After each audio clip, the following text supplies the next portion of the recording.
Please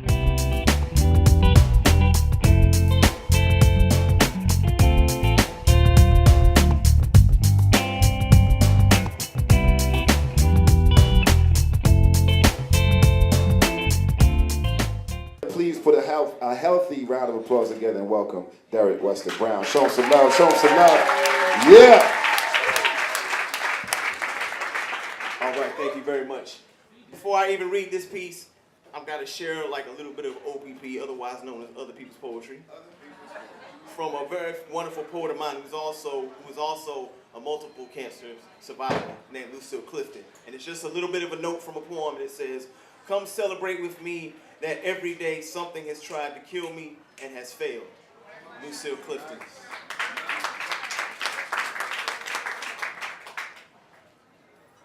Ductal, lobular, colorectal melanoma. Ductal, lobular, colorectal melanoma. This poem is for Diane Abraham, mother of the woman that I love, 4-time cancer survivor. Within the clothes that she wears, everything she has is pink. She is the Charlotte, North Carolina president of Sisters, Inc.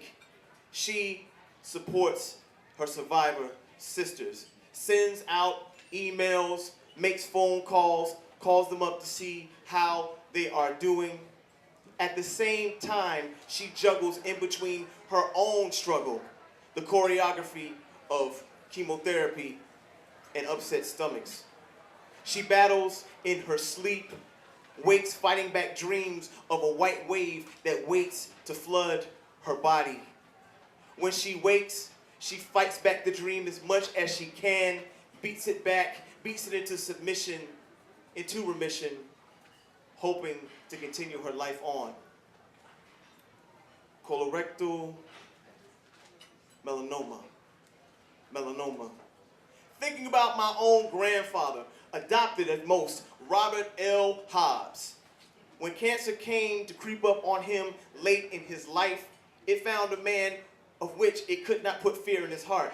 My grandfather was born and raised in the Jim Crow South, ran the mean streets of New York City, and lost a son to Vietnam, a daughter way before her time, and a great-grandchild long before he could even hold it.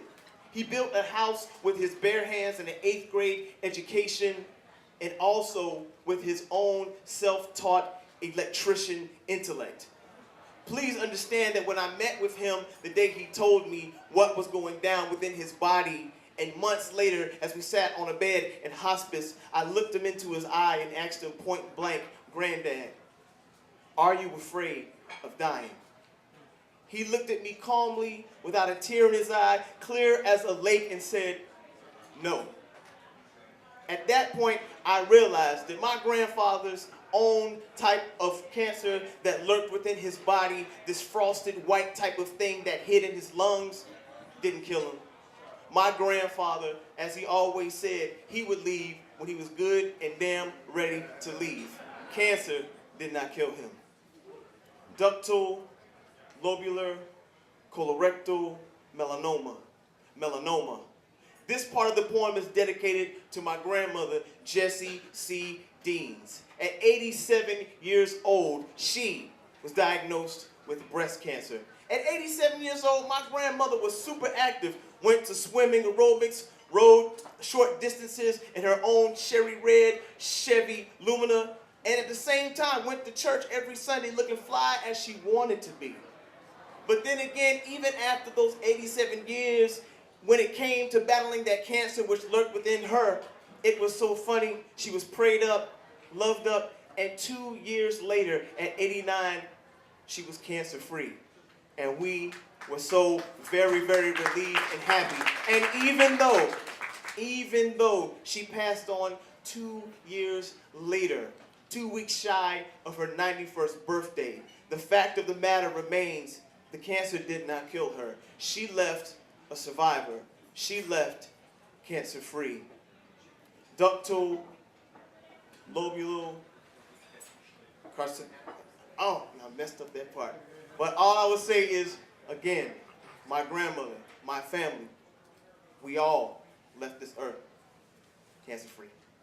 Thank you.